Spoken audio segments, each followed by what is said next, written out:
¿Y si te dijera que detrás de la imagen perfecta de una emperatriz se escondía una de las historias más tristes de la realeza europea? Una vida llena de belleza, lujo y poder, pero también de soledad, pérdidas y una eterna búsqueda de libertad.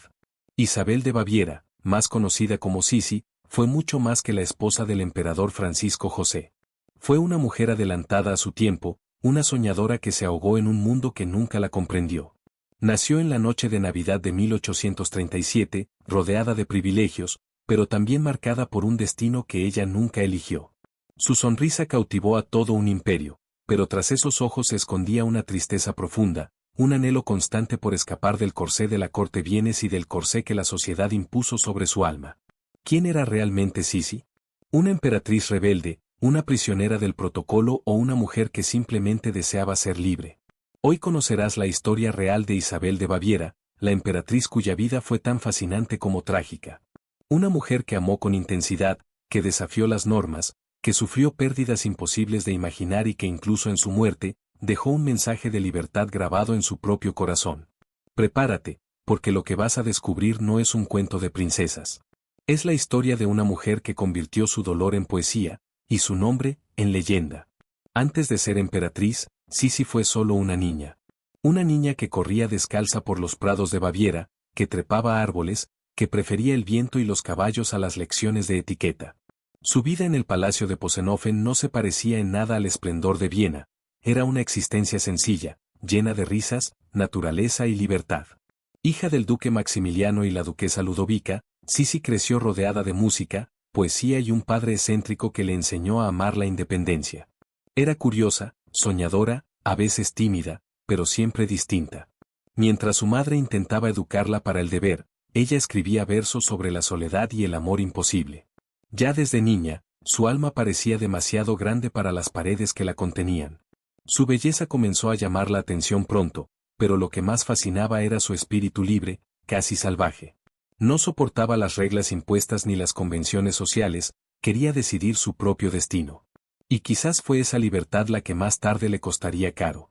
Cuando tenía apenas 15 años, acompañó a su madre y a su hermana Elena en un viaje a Bad Ischl, donde el joven emperador Francisco José debía conocer a su futura esposa. El destino tenía otros planes. El emperador, al ver a Sisi, se quedó inmóvil. No fue la elegancia de la hermana mayor lo que lo conquistó, sino la frescura, la timidez y la inocencia de aquella adolescente de ojos brillantes. En solo unos días, el futuro del imperio cambió, y también la vida de Sisi.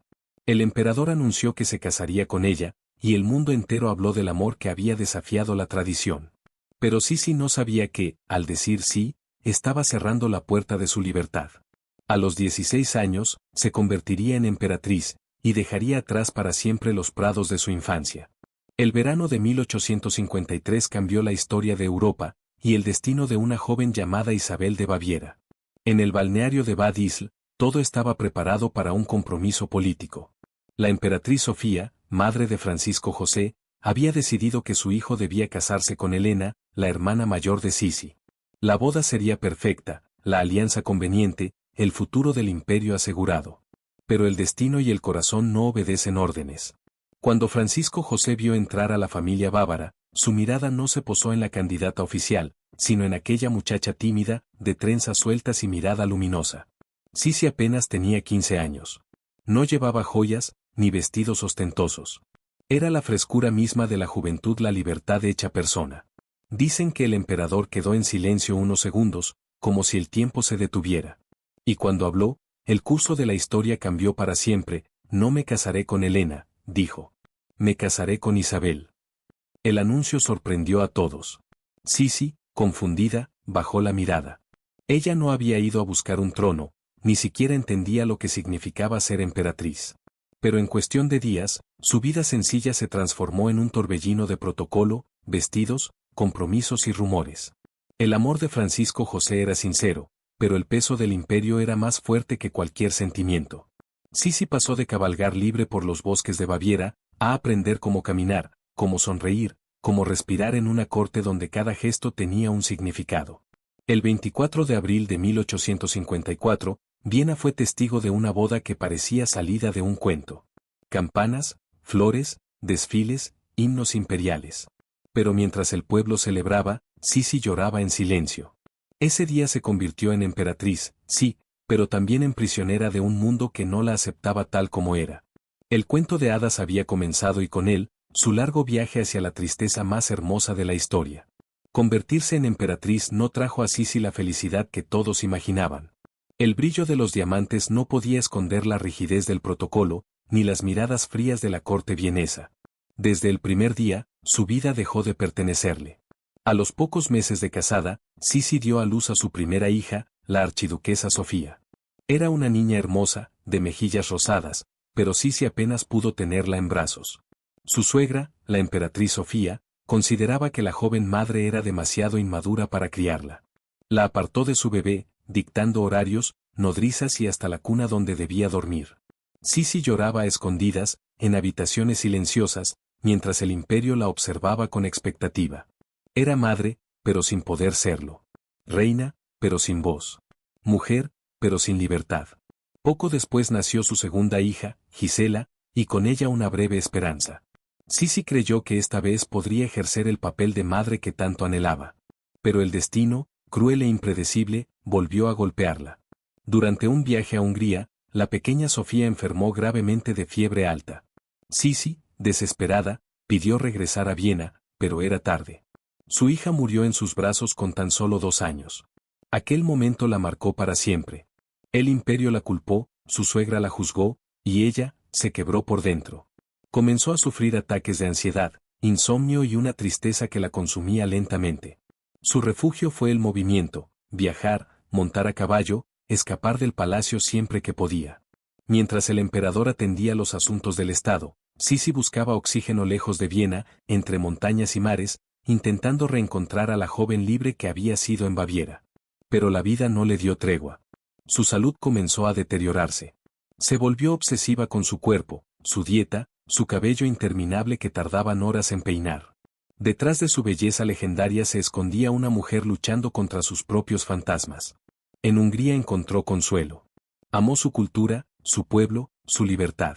Fue allí donde se sintió, por primera vez en años, comprendida. El pueblo húngaro la adoraba, y ella devolvía ese afecto con sinceridad. Años después, sería coronada como reina de Hungría, un título que llevaría con orgullo, porque, en ese país, se sintió viva de nuevo. Pero la paz sería efímera. La sombra del destino seguía acompañándola, silenciosa, esperando el siguiente golpe que rompería su mundo una vez más. A medida que el tiempo pasaba, Sisi comenzó a transformarse. La joven dulce y tímida se convirtió en una mujer enigmática, decidida a recuperar el control de su vida, aunque fuera a su manera. Su belleza se volvió legendaria. El pueblo la adoraba, los artistas la idolatraban, y los poetas la comparaban con una ninfa etérea. Pero esa imagen perfecta era el resultado de una disciplina casi obsesiva. Sisi montaba a caballo durante horas, caminaba kilómetros enteros, apenas comía. Su cintura medía menos de 50 centímetros. Pasaba 3 horas diarias peinando su cabello, tan largo que casi rozaba el suelo. Era su forma de imponer orden en un mundo que no podía controlar. Rechazaba el protocolo, las apariciones públicas, las conversaciones superficiales de la corte. Prefería el silencio, la poesía y los viajes.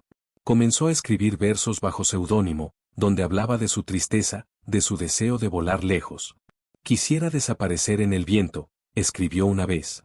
Y así lo hacía, desaparecía durante meses, dejando atrás a Viena, al emperador, al peso del trono. Pero, aunque huía, nunca dejó de influir.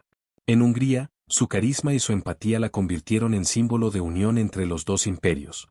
Fue clave en la creación de la monarquía austrohúngara, y el pueblo húngaro la veneró como una reina cercana, humana y libre. Sisi se convirtió en una paradoja viviente, una emperatriz que rechazaba su imperio, una mujer admirada que odiaba ser mirada, una reina que soñaba con ser invisible. El mundo la veía como un ideal de belleza, ella se veía como un espíritu enjaulado. Detrás de cada retrato elegante había una herida invisible.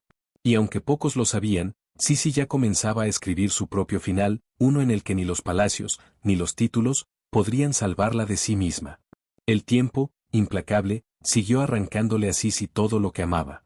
Su vida se convirtió en un viaje constante, como si moverse fuera la única forma de sobrevivir al dolor. Atrás quedaba la corte, el deber, el amor. Solo quedaba el vacío. Primero fue su primo, Luis II de Baviera, el rey loco, el alma gemela que compartía con ella la misma sensibilidad y el mismo deseo de huir del mundo. Su misteriosa muerte, ahogado en un lago bajo circunstancias nunca aclaradas, la destrozó. Sisi lo entendía mejor que nadie. Ambos eran prisioneros del poder, almas poéticas atrapadas en jaulas doradas. Su muerte fue un espejo en el que ella se vio reflejada, y empezó a temer su propio destino. Poco después llegó el golpe más cruel. Su hijo Rodolfo, el heredero del trono, fue encontrado muerto junto a su amante, la baronesa María Betzera, en el pabellón de Mayerling. El escándalo conmocionó a Europa, pero para Sisi no fue un titular, fue el fin. Rodolfo era su esperanza, el único vínculo verdadero que aún la unía a la vida. Lo había amado con una ternura que no pudo darle a sus hijas, y verlo morir, por amor, por desesperación, por hartazgo, la sumió en una tristeza insondable. Desde entonces, Sisi vistió de negro. Ya no volvió a aparecer en actos públicos. Cortó todo lazo con la corte y vagó por el mundo, de país en país, sin rumbo, buscando algo que ya no existía. A veces se la veía en Suiza, otras en Grecia, otras caminando sola por las calles, con un velo cubriéndole el rostro. Los que la reconocían decían que parecía un fantasma, una sombra de lo que alguna vez fue. Había amado, había perdido, había sobrevivido, pero en su mirada quedaba solo cansancio. Como si, en el fondo, ya esperara al destino, sabiendo que su historia aún no había terminado. El 10 de septiembre de 1898, en Ginebra, el destino alcanzó a Sisi. Mientras caminaba junto a su dama de compañía hacia un barco, un hombre se acercó entre la multitud. Era Luigi Lucchesi, un anarquista que buscaba matar a un miembro de la realeza, cualquiera. No sabía quién era ella. Solo la hirió con una lima afilada en el pecho, y, aún así, Sisi siguió caminando unos metros, antes de desplomarse suavemente. Tenía 60 años. En su corsé, los médicos hallaron un pequeño agujero, casi invisible. Su última palabra fue, ¿qué me ha pasado? El mundo entero lloró su muerte, pero quizá, por primera vez, Sisi fue libre. Sin protocolo, sin deber, sin jaulas. Dejó tras de sí diarios llenos de poesía, cartas, y un legado de melancolía y belleza que todavía hoy conmueve al mundo. Su vida fue un poema trágico, escrito con amor, rebeldía y dolor.